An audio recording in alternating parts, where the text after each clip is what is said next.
बाघ भालू से डर रहे हैं।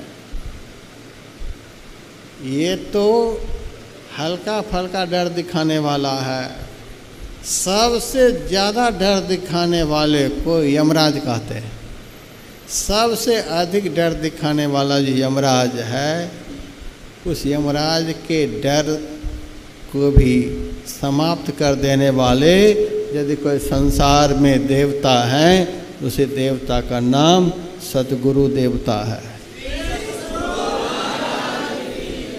जम के बंध निवार। सहजबाई कहते रंक होते सो राजा किन्हो हरिधन दियो अपार।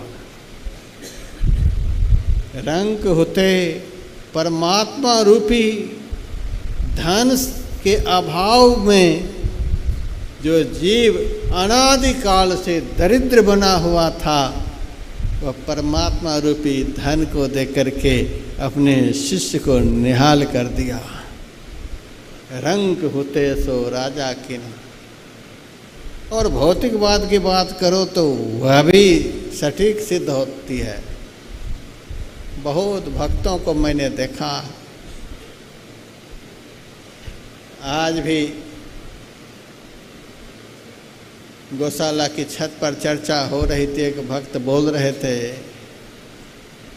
बाबा जब पहली बार हम आपको ले गए थे, अपने साइकिल के पुरानी साइकिल के ऊपर बिठा कर ले गए थे और आपसे सत्संग कराए।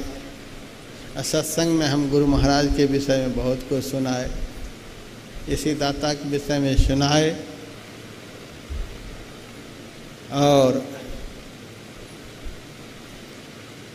आज उनकी यह स्थिति है कि उनके दरवाजे पर न जाने कितनी गाड़ियां खड़ी हैं,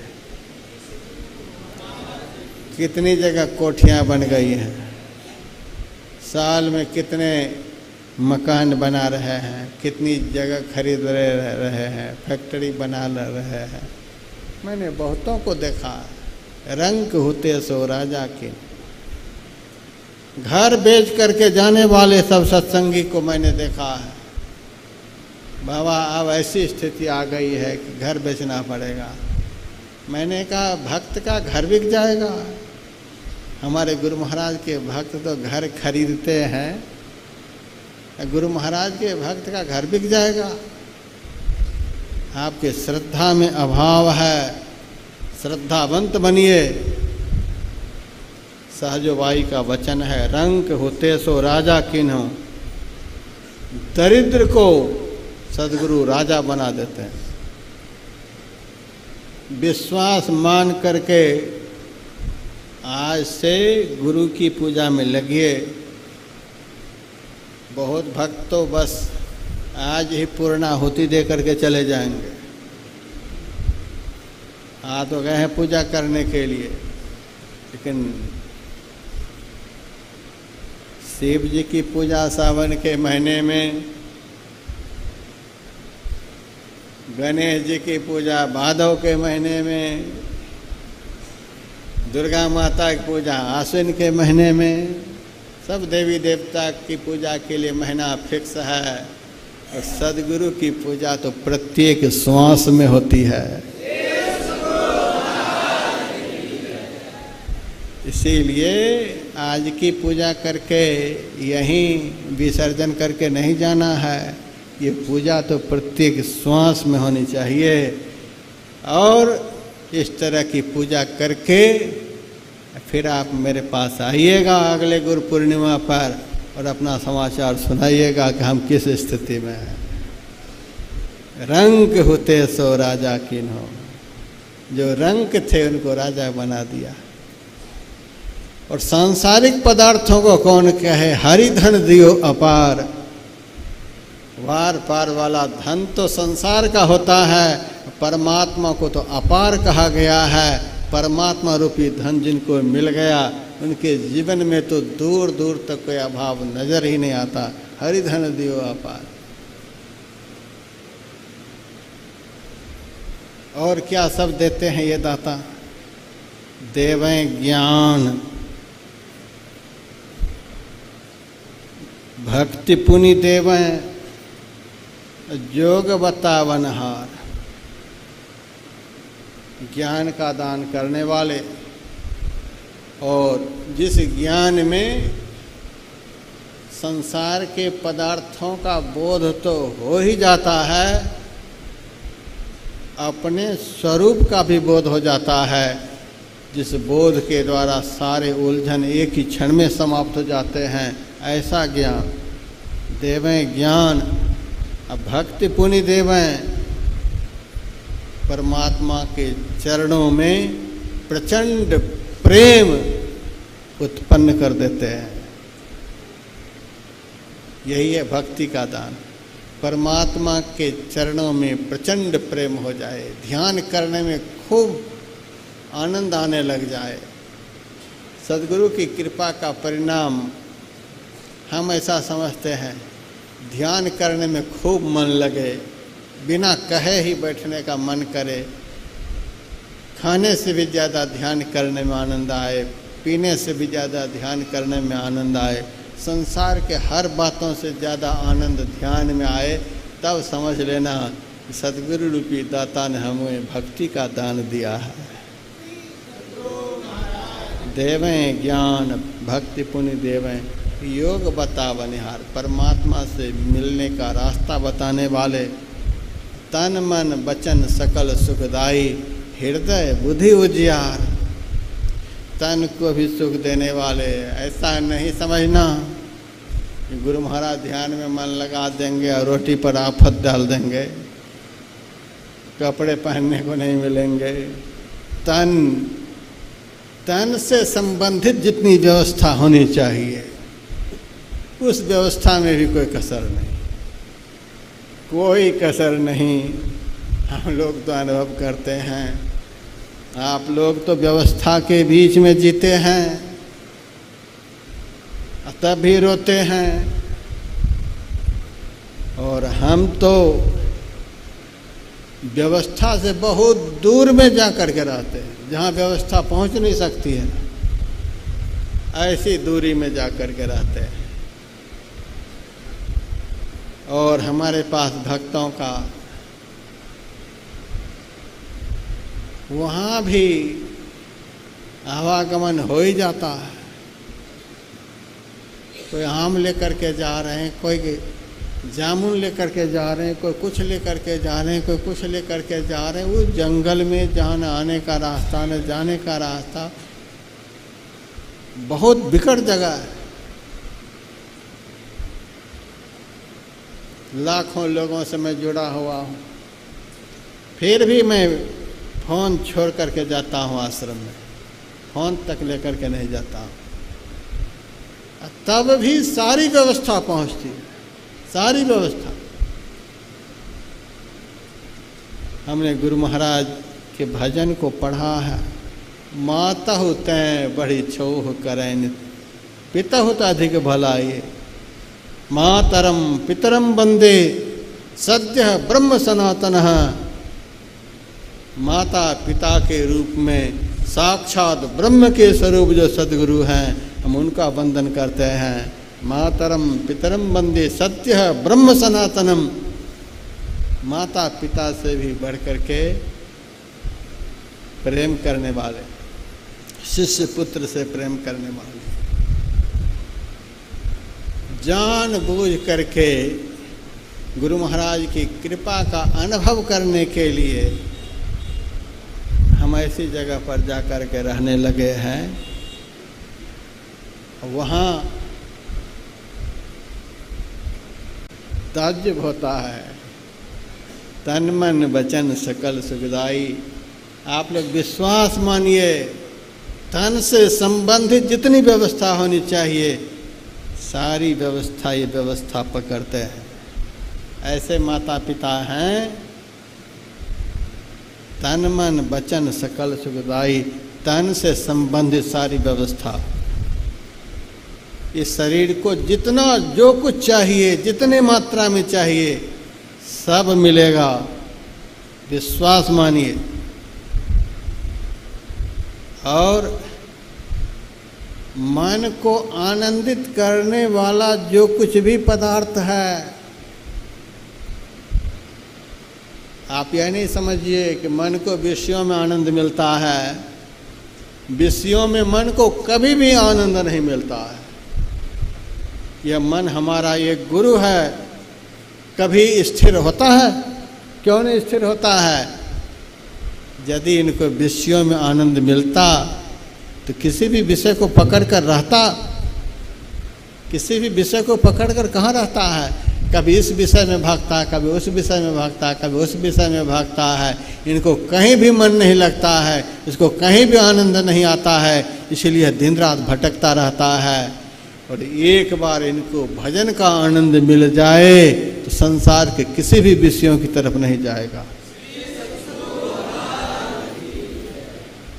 तो मन को जिस विषय के आनंद से आनंद मिलता है, उस आनंद की व्यवस्था करने वाले, मन को भी सुख देने वाले, तन को भी सुख देने वाले, और इतने से भी सहजोबाई को संतोष नहीं हुआ। सकल सुखदाई, सब प्रकार के सुख देने वाले। ऐसा नहीं समझो कि भजन करने वाले को पुत्र का सुख नहीं मिलेगा, धन का सुख नहीं मिलेगा, घर का सुख नहीं मिलेगा, पद प्रतिष्ठा का सुख नहीं मिलेगा। धरती के 7वें तल में जाकर के बैठोगे तब भी जितना सुख चाहिए आपको, सब सुख वहाँ पहुँचाएंगे। दुनिया के जितने भी संबंधी होते हैं, जितने भी संबंधी होते हैं, सबसे बढ़कर ये संबंधी हैं। ऐसे की पूजा करने के लिए हम लोग बैठे हैं। सबसे बढ़कर के संबंधी, सकल सुखदाई, सब प्रकार के सुख देने वाले, सब दुख भंजन, सब दुख गंजन, सारे दुखों को समाप्त कर देने वाले, टुकड़े टुकड़े कर देने वाले, कोई दुख नहीं रहने देंगे। विश्वास मान करके आप लोग लगिए।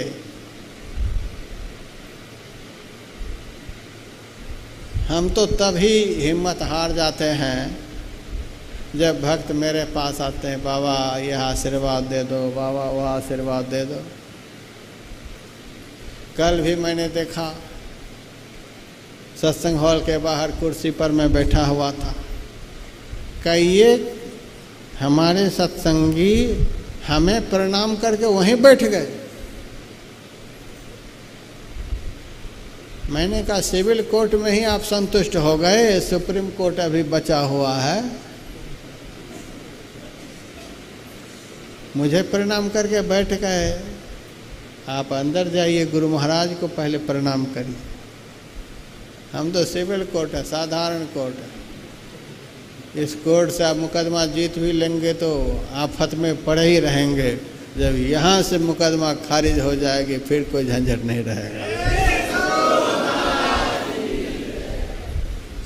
हमारे पास आकर के दुनिया भर का दुखड़ा सुनाते। मैंने कहा हमारे पास आते हैं, हम किसका नाम जपने के लिए बताए हैं? तो गुरु महाराज का। हम किसका ध्यान करने के लिए बताए हैं? तो गुरु महाराज का। तो गुरु महाराज आपको नहीं दिखलाई देते हैं? उनके पास क्यों नहीं जाते?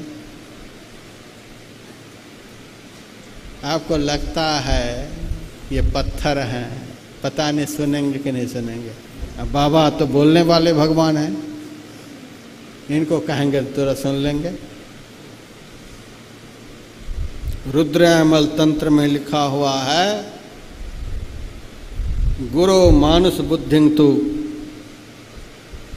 जो गुरु को मनुष्य समझता है, मंत्रेषु लिपि भावनम, जो गुरु के बताए हुए मंत्र को साधारण अक्षर समझता है, प्रतिमाश शिलारूपम, और गुरु की प्रतिमा को जो पत्थर समझता है, विभाव्या नरकम ब्रजेत, वह अभ्यासी सीधा रौरव नरक में जाता है। गुरु को मनुष्य समझते हैं।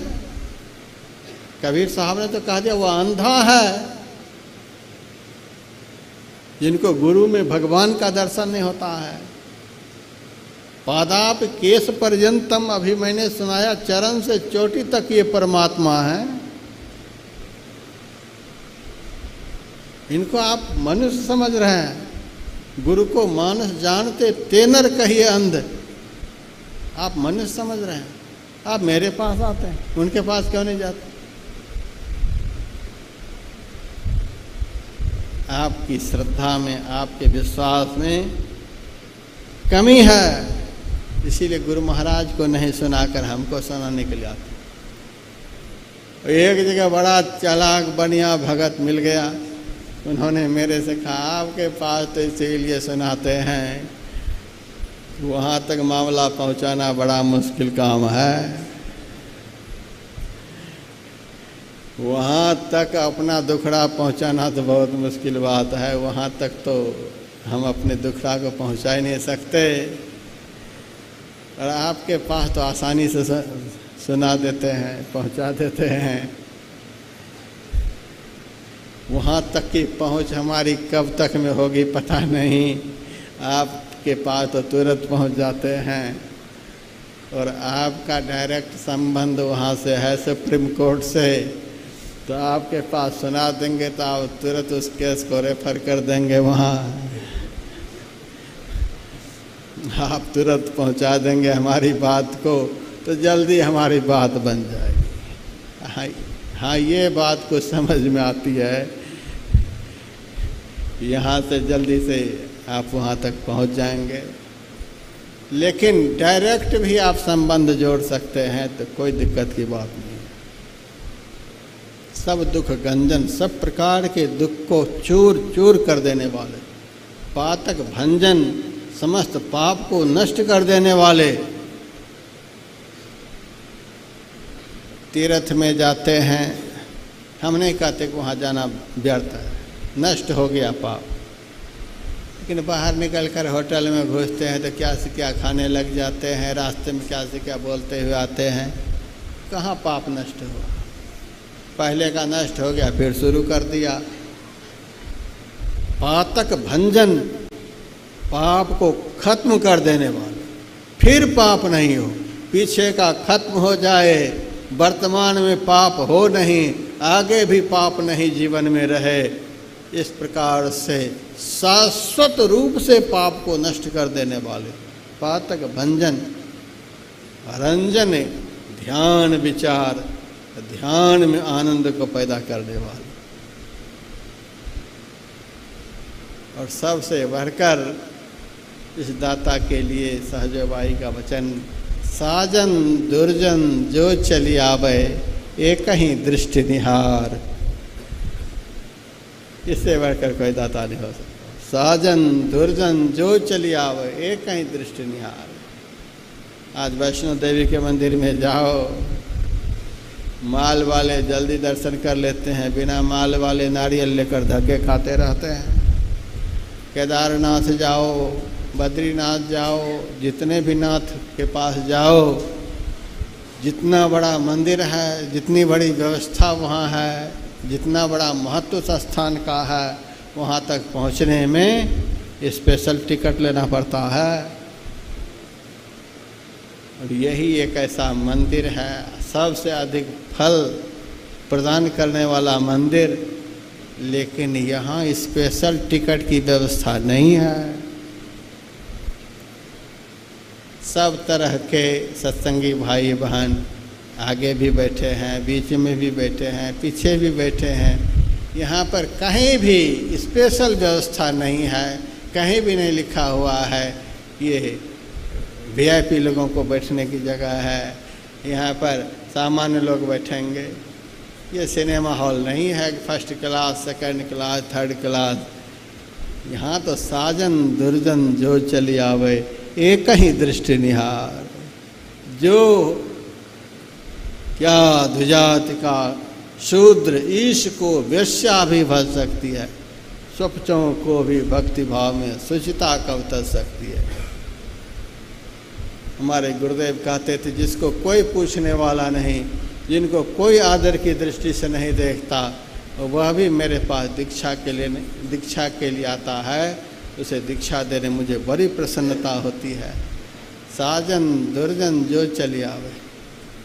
गुरु महाराज के समय में इनके एक शिष्य से दरोगा प्रसाद राय बिहार के मुख्यमंत्री थे, गुरु महाराज से मिलने के लिए गए थे। उनको मिलकर के तुरंत पटना जाना था। सेवकों से कहा हमें तुरंत पटना जाना है, गुरु महाराज का दर्शन करा दीजिए। सेवक ने जाकर के कहा दरोगा प्रसाद राय जी आए हैं आपका दर्शन करने के लिए, उनको पटना जाना है। गुरु महाराज कुछ नहीं बोले। फिर थोड़ी देर के बाद उन्होंने कहा आप जल्दी से गुरु महाराज को कहिए दर्शन करके हमको पटना जाना, आप जल्दी से दर्शन करा दीजिए। सेवक ने कहा बिहार के मुख्यमंत्री दरोगा प्रसाद राय जी आए हैं, दर्शन करके वे पटना जाएंगे। गुरु महाराज ने कहा मुख्यमंत्री हैं तो क्या हो गया, क्या हो गया मुख्यमंत्री हैं, यदि उनको दर्शन करना हो तो बाहर में बैठा रहे, जब मन होगा तब की बारी खुलेगी। दर्शन भी आगे आकर वह नहीं करेगा, जो जिस क्रमबद्धता से यहाँ आया हुआ है उनको उसी क्रमबद्धता के साथ दर्शन होगा। ऐसा नहीं कि वो मुख्यमंत्री है तो उनको आगे लाया जाएगा। जो जिस क्रम से यहाँ आया हुआ उसी क्रम से दर्शन करेगा। और 10 बजे से 4 बजे शाम तक वह बाहर में धूप में बैठा रहा, वह भी जिज्ञासु था और क्रम से दर्शन करके गया। यह है साजन दुर्जन जो चलिया। यहाँ आकर के कोई मन में कोसना नहीं,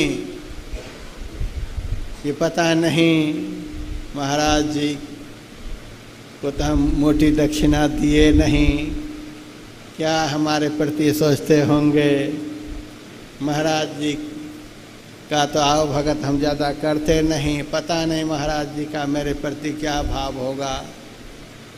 यह तो दिमाग से हटा देना। साधु भूखा भाव का, धन का भूखा नाही, धन का भूखा जो फिरे वह तो साधु नाही। कलयुग के लोगों को कौन समझाए, ये है गुरु का लक्षण। आज टिकट लगता है दर्शन करने के लिए, गुरु जी का दर्शन करने के लिए जाओ, साधारण लोग तो सामने जा नहीं सकते।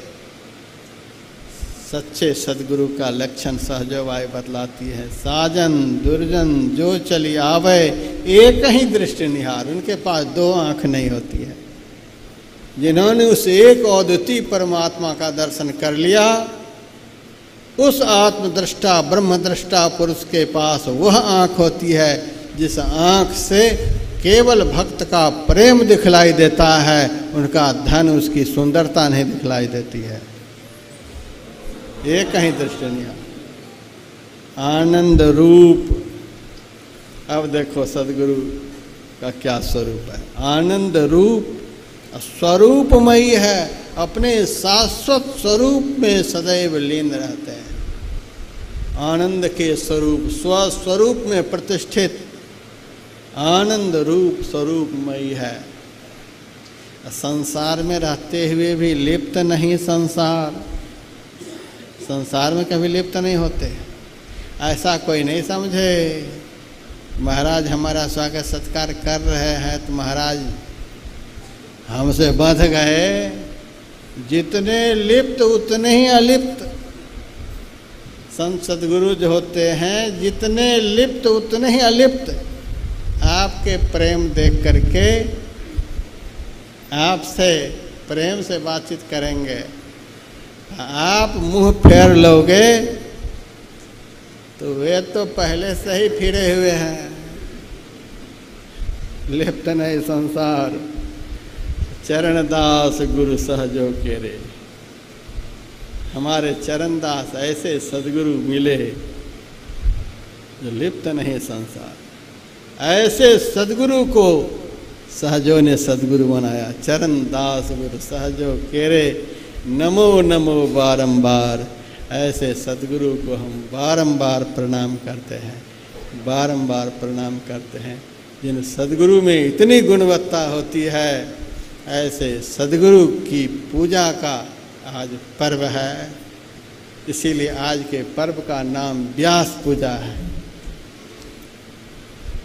आज की पूर्णिमा का नाम व्यास पूर्णिमा है। बहुत पूर्णिमा है, शरद पूर्णिमा है, बहुत पूर्णिमा है, लेकिन आज की पूर्णिमा का नाम है गुरु पूर्णिमा। व्यास पूजा, व्यास का अर्थ विस्तृत होता है, विशाल, विराट। आज की ऐसी पूजा है जिस पूजा में सारी पूजा समाहित है। व्यास पूजा सबसे बड़ी पूजा, वह पूजा करने के लिए आए, जिस पूजा के बाद पूजा के लिए कुछ बाकी नहीं बचता, वही है व्यास पूजा। और गुरु पूर्णिमा, हम तो पूर्णिमा का अर्थ अपने हिसाब से समझते हैं। पूर्णिमा का अर्थ हम समझते पूर्ण माँ। गुरु जो होते हैं शिष्य के लिए पूर्ण माँ होते हैं, जो सामने में भी प्यार करे, सामने से जाने के बाद भी प्यार करे। सत्संग हॉल में बैठे हैं तब तक प्यार हो रहा है, और सड़क पर गए तो आधे प्यार हो गए, और जब ट्रेन पकड़ लिए तो प्यार खत्म हो गया। वो आधे अधूरे प्रेम करने वाले गुरु आधे अधूरे गुरु होते हैं। जो गुरु शिष्य से सदैव प्यार करे उसी को गुरु पूर्ण माँ कहते हैं।